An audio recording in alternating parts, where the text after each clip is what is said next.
Dr. Andrew Niikondo. A very good evening, Doctor. Thank you so much for joining us. Yes, good evening, and your voice is a bit lower. All right. Doctor, what do you make of the 2022 October and November national examination outcome?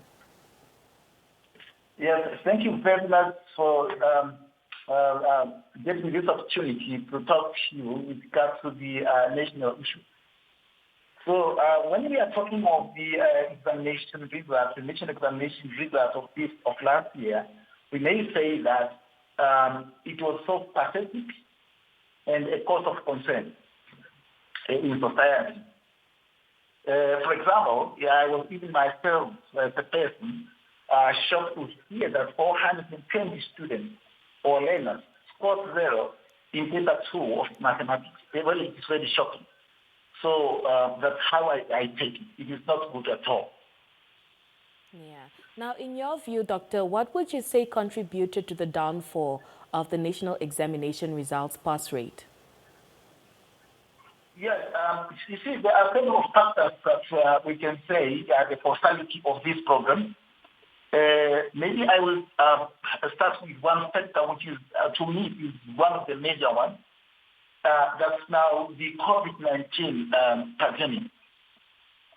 So for the COVID-19, remember that the students or the learners that we have in classrooms now or last year, these are the learners that originate from that era of COVID-19. We are talking of 2020, 2021, where we had a lot of lockdowns, and we also migrated to online, teaching and learning methods, which were unusually to both students and teachers as well as staff or management of the schools. So to me, that is actually one of the major factors. Therefore, what happens there is like some students during that time of COVID-19, we are talking about those years of 2020 and 2021, were pushed, to a second level or next level. And they were not well cooked, if I can put it that way or that. They were not well cooked at all because of those things. And then nothing had been done because it was a national, issue. It was a national problem. No one expected that to happen. That's why what I would say here is that COVID-19 was the major problem.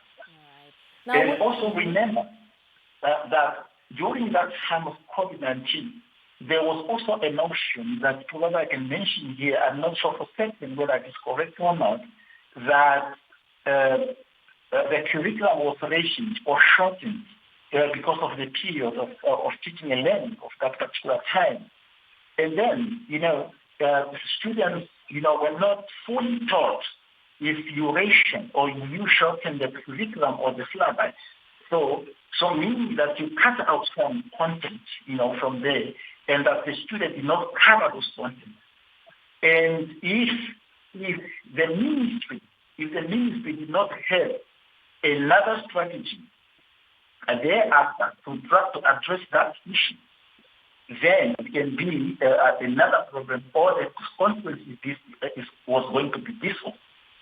So what I'm saying when it comes to what the ministry has done is that if there were some content which were cut or which were shortened, from the curriculum or syllabus of that period, then there should have been another plan when the students, return to face-to-face teaching and learning, to have fully fledged content of the curriculum or syllabus. If the ministry has not done that, then the students could be in this problem. Therefore, what I see here is that even the ministry the minister said that there were some questions in the examination, but the students were not taught that particular content during the class time period. They simply had to meet that content in the question or the spirit of examination in the examination room. So therefore, I'm connecting this one to the ratio of the curriculum and syllabus that happened during the COVID-19 era. So these are some of my analysis that I can give you at this point in time. All right. Now, would you say the teachers thoroughly understand the new curriculum? And if so, could you perhaps also say that the new implemented curriculum is the one that also maybe contributed to the failure rate? The implementation of the new curriculum, I cannot hear you well there. Yes, the implementation of the new curriculum. Would you say it's also perhaps one of the contributions to the failure rate? And also, would you say teachers thoroughly understand the new curriculum? Yes, whenever they change, there's also need for training, training or retraining of your staff. Especially like now that if the teachers and the staff of the Ministry of Basic Education were not well prepared to implement the new curriculum, that can also be one of the contributing factors to the failures of this particular year. So, but the question, if actually the ministry wants to address the situation, or rather to retrain their members or the teachers and staff of the ministry, the question that I have is that does the ministry really have the resources to embrace this? To embrace this, I mean to have staff that is teaching and the staff that are going and undergoing training. You see, the resources usually is also one of the things that one has to put into account. See, because the teachers have to teach and the teachers need to be trained, but they need resources that include time and money. So if they want to address that one, especially in the course of this year, that's my question that I also have in terms of resources that the ministry has. All right. Now, Dr. Niikondo, there are also suggestions for the pass rate or entry requirement at tertiary institutions to be lowered in light of the unprecedented high failure rate. What is your take on this? Yes, you see, on that particular question,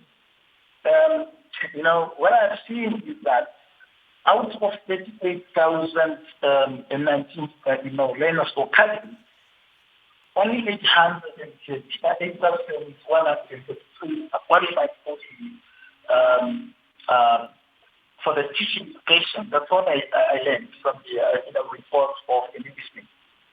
So this is actually one of the serious problems that we actually face, especially at the university level. So this one I can put into context being the Vice Chancellor, the Deputy Vice Chancellor at the university. Here we already have a very serious problem because we always expect to have or to be fed by the basic education with enough students so that we can have students, particularly in the first year. And if we don't have enough students from the first, from the basic education, so we are really going to suffer in terms of enrollment in the first year. Because if you, for example, you only have 8,133, if I'm not mistaken, what I see here, 8,133.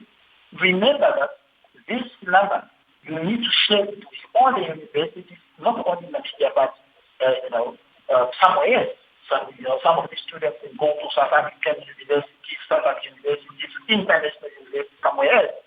So if you simply deduct that number from this number, so I'm telling you, like only a small fraction that's going to remain there that we're going to share.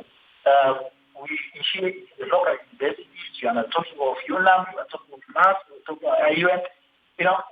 This university now going to share a small amount. You may never know, probably out of these 8,000, learners, 5,000, just for argument's sake, 5,000, learners are gone out somewhere else. So you only have 3,000.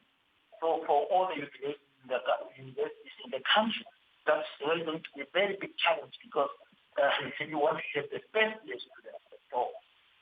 So that's one to me is an issue. But if I go further with your question, where you asked about the lowering of entry requirements of the university, yeah, that one actually is not always possible. Simply to lower your entry requirements of the university. There are so many things that are required in that regard. So if you want to lower the entry requirements of your university, so you have to follow all the procedures approved by the both meetings, but now the board of study meetings. Then you have to take this to Senate for approval. And that process is not something that can take place just overnight. It's something that takes a while. So it's a long process. So in order to do that, to change the requirements of the university just because of that. So maybe the strategy that we can have at the university level, that now in this regard, I'm just going to focus more on, NAS, for example, where I'm working. So what we can do, that's also my personal view, it's not really for the university, because I'm not the spokesperson of the university, but what we can do is we need just to brief them through INSTEM. INSTEM is our briefing course that we call Introduction to Science, Technology, Engineering, and Mathematics. So then we can put these learners into that program. Fortunately, like at last year, we've already reduced the entry requirement to our INSTEM bridging program. Previously, it was 25 points, but now we have lowered it to 22 points. So what is happening is that we can have a learner of 22 points into INSTEM, and then we're going to brief that student or that trainer for 2 years, and after that, that student can enter into any other programs that the students want to take at the university. All right, Dr. Niikondo, thank you so much for joining us this evening. Unfortunately, that's all the time we had for you. All right. Are we done? Yes, we are. That was Dr. Andrew Niikondo joining us right there. Don't go anywhere. We'll be back with more.